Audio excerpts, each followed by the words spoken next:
기름으로 만든 밑반찬들을 즐겨 먹는다는데, 그런데 식사 중 어딘가 다소 불편해 보이는 그녀. 사례가 들린 듯 한 번 시작한 기침은 멈출 기미를 보이지 않고, 급기야는 입을 막았던 휴지에 피가 묻어나기까지. 도대체 나기름 여사의 건강에 무슨 일이 생긴 것일까? 불안한 마음에 즉시 병원을 찾은 나기름 여사. 갑작스레 찾아온 이상 증세는 대체 무엇 때문이었던 걸까? 지금 진단 결과가 나왔는데요. 폐암이십니다. 폐암이요? 청천벽력, 폐암이라는 충격적인 진단.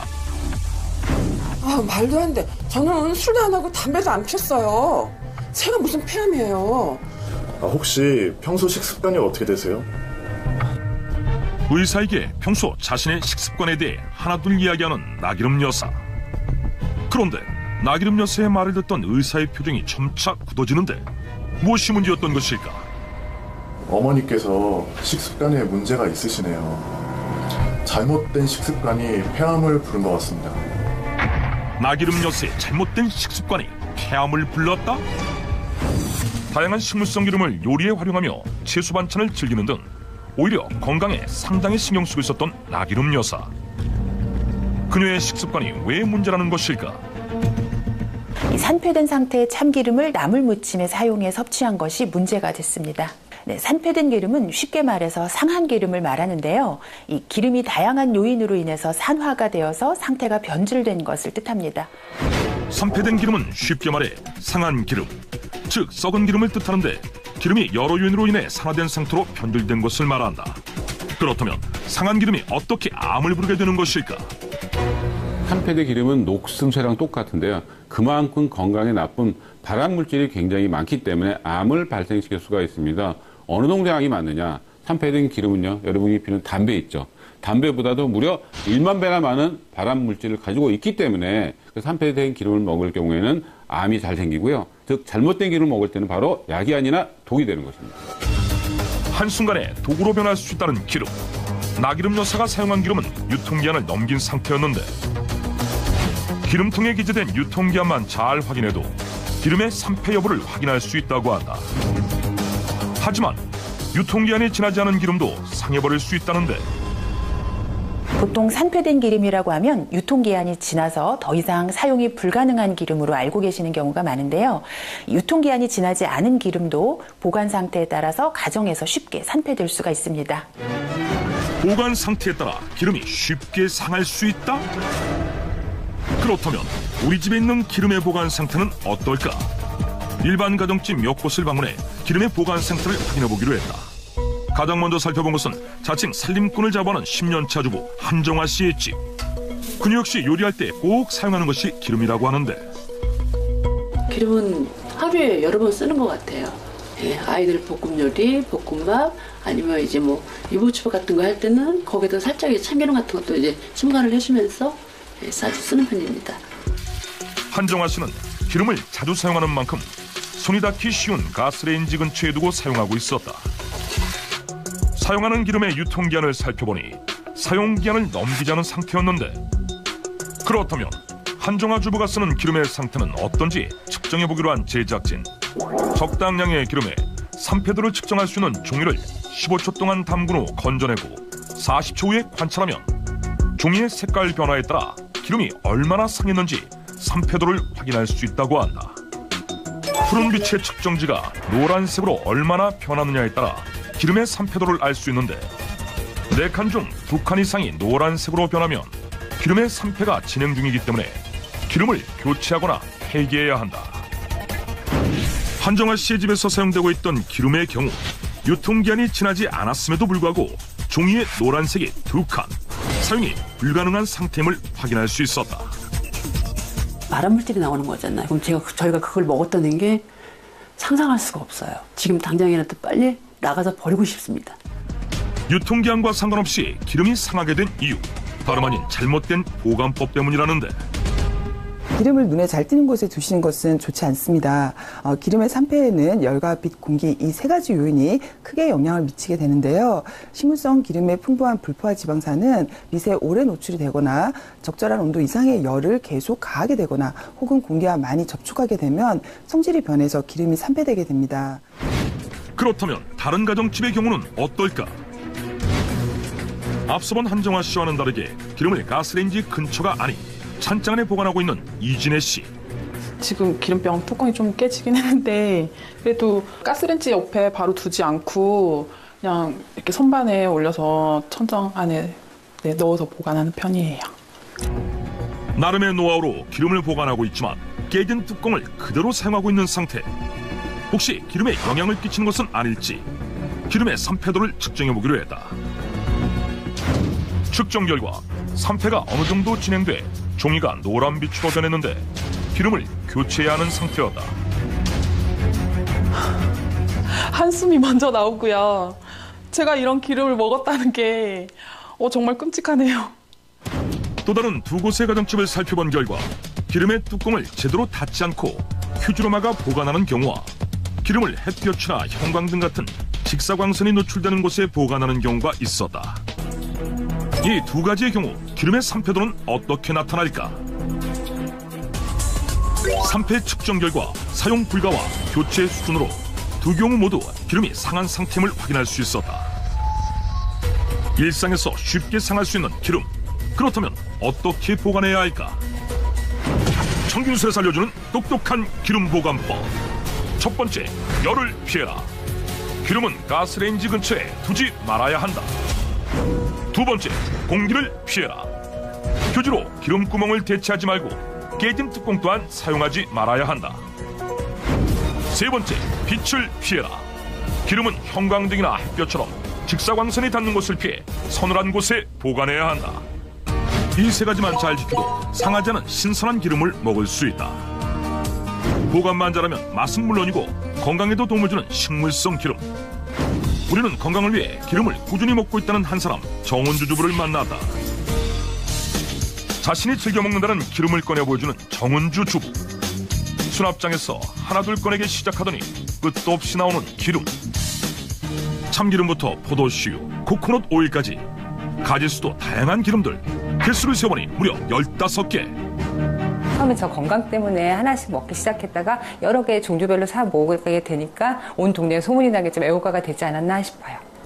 40대에 들어서면서부터 건강식품에 관심이 생겨 다양한 기름을 구입하게 되었다는 정은주 씨. 무엇보다 기름 보관에도 남다른 노하우가 있다고 한다. 요리하다가 이게 열이나 이런 것 때문에 뜨겁거나 그러면 상할 수가 있거든요. 그래서 밑도 차단하고 이렇게 어두운 곳에 딱 안에다 딱 넣어서 보관해요. 제대로 된 방법으로 기름을 보관하고 있는 정은주 씨. 꺼내 보여준 기름은 바로 다시 제자리에 넣어 정리한다. 그런데 덩그러니 남아있는 기름 하나. 신문지에 둘둘 쌓여있는 병 속에는 어떤 기름이 있을까? 이거요? 이거 들기름이에요. 정체는 다름 아닌 들기름. 그런데 왜 들기름은 수납장에 넣지 않고 신문지로 감싸 놓은 것일까? 들기름이 다른 기름보다 산패가 좀 빠르다고 그러더라고요. 그래서 빛을 딱 차단하게끔 신문지에 꼭 싸서 꼭 냉장고에 넣어서 보관해야 돼요. 다른 기름보다 쉽게 상하는 들기름은 빛과 열을 최대한 피하기 위해 신문지로 감싸 냉장 보관하는 것이 좋다고 한다. 완벽하게 보관되고 있는 기름들.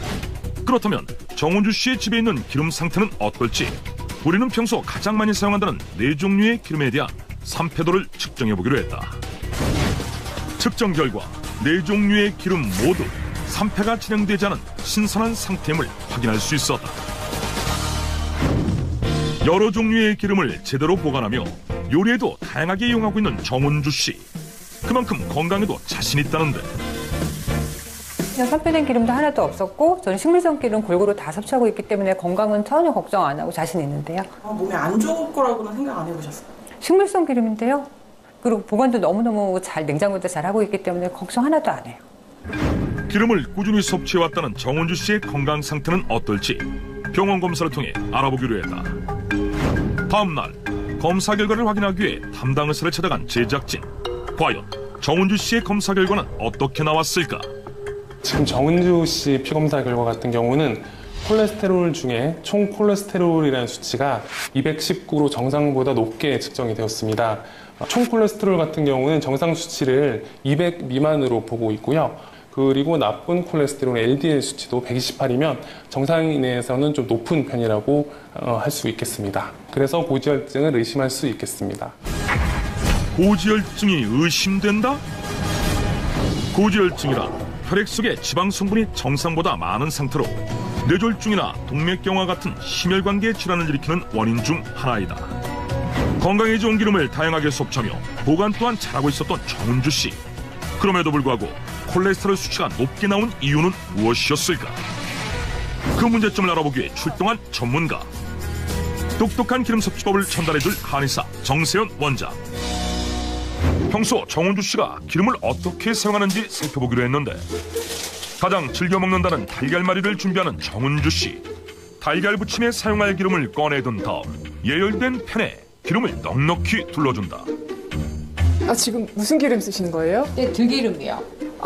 그럼 계란말이 하시는데 들기름 쓰세요? 들기름으로 해도 훨씬 고소하고 맛있는데요? 네, 알겠습니다. 달걀말이에 이어 선보일 요리는 고구마 튀김. 튀김에 사용할 기름을 준비한 뒤 예열된 팬에 가득 부어주는데 어머님, 이건 무슨 기름이에요? 네, 올리브유요. 튀김할 때 올리브유 쓰세요? 네네네. 튀김을 아무래도 기름 되게 많이 먹게 되잖아요. 그래서 몸에 좋은 올리브유로 해가지고 꼭 올리브유로 써서 튀김을 먹어요. 네. 건강을 위해 고구마 튀김을 할 때는 꼭 올리브유를 사용한다는 정은주 씨. 올리브유와 들기름을 활용한 간단한 요리가 완성됐다. 어머님, 이거 이제 다 완성된 거죠? 네네. 근데 오늘 요리하신 거 다 버리셔야 될 것 같아요. 왜요? 이거 드시면 암 걸리실 수 있어요. 암에 걸릴 수 있다는 충격적인 말. 정은주 씨가 만든 요리, 대체 무엇이 문제인 것일까? 이게 왜 문제냐면요, 기름도 어떤 요리를 하느냐에 따라서 다르게 사용돼야 돼요. 근데 아까 그 계란말이 사용하셨던 들기름은 열을 가면 안 되는 거고요. 또 아까 튀김에 사용하셨던 올리브유도 튀김에는 절대 사용하시면 안 됩니다. 어머님, 혹시 그 기름 구입하실 때 뒤에 숫자 보세요? 숫자, 가격 이런 거 말씀하시는 거예요? 아니, 가격 말고요. 그 기름병 이제 뒤에 보면 숫자가 나와 있거든요. 그러니까 사용하실 때는 항상 이걸 확인하시고 사용하셔야 돼요. 자, 아까 기름장에 자, 어머니 보세요. 네. 여기 이거 보이시죠? 네네. 여기는 이 숫자가 그 기름의 발연점이라는 거예요. 발연점이 뭐예요? 발연점은 기름을 가열했을 때 연기가 나기 시작하는 온도를 얘기해요. 그러니까 발연점이 넘으면 기름이 가지고 있는 영양성분은 싹 다 파괴가 되고 불포화 지방산은 다 트랜스 지방으로 바뀌고요. 그리고 더 중요한 거는 벤조피렌 같은 발암 물질이 급격하게 많아져요. 발연점이란 기름에서 연기가 나기 시작하는 온도를 말하는데 기름에 따라 발연점이 각기 다르다고 한다. 실제 실험을 통해 기름의 발연점을 확인해보기로 한 제작진. 올리브유와 포도씨유, 카놀라유 3가지 종류의 기름을 각각의 프라이팬에 둘러 동시에 가열해봤다. 잠시 후 가장 먼저 연기가 나기 시작하는 올리브유 팬. 온도를 확인해보니 약 160도로 측정됐다. 이어 포도씨유를 두른 팬에서 연기가 나기 시작하고 온도를 확인해보니 올리브유보다 높은 210도였다. 그리고 가장 마지막에 연기가 난 카놀라유의 온도는 무려 260도가 넘었다. 각기 다른 온도에서 연기가 나기 시작한 기름. 우리는 실험을 통해 기름마다 발연점이 다르다는 것을 확인할 수 있었다. 발연점이 넘어가면 기름 자체에 발암물질이 생성돼 위험하다는데 기름이 탈 때 나오는 연기 또한 발암물질이라고 한다. 천균설에서 알려주는 똑똑한 기름 섭취법. 기름의 발연점에 따라 요리법 또한 달라야 한다. 160도에서 170도 정도로 발연점이 낮은 참기름이나 들기름은 열을 가하지 않는 무침 요리에 적합하고 올리브유는 간단한 볶음 요리, 발연점이 높은 포도씨유나 카놀라유는 구이나 튀김에 적합하다. 잘못된 방법으로 기름을 사용했던 정은주 씨.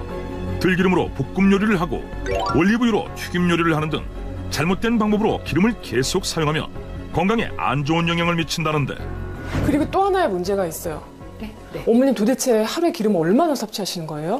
식물성 기름은 몸에 좋잖아요. 그래서 국이나 조림, 볶음할 때 몇 끼니 한 3숟갈 이상씩 꾸준히 먹는 것 같아요. 어머님, 아무리 식물성 기름이 이제 몸에 좋지만요, 과잉 섭취하시면 당연히 건강에 악영향을 끼치게 돼요. 그러니까 기름을 과잉 섭취하시면 이 기름이 체내에서 자체적으로 산패되면서 독성 물질을 작용할 수가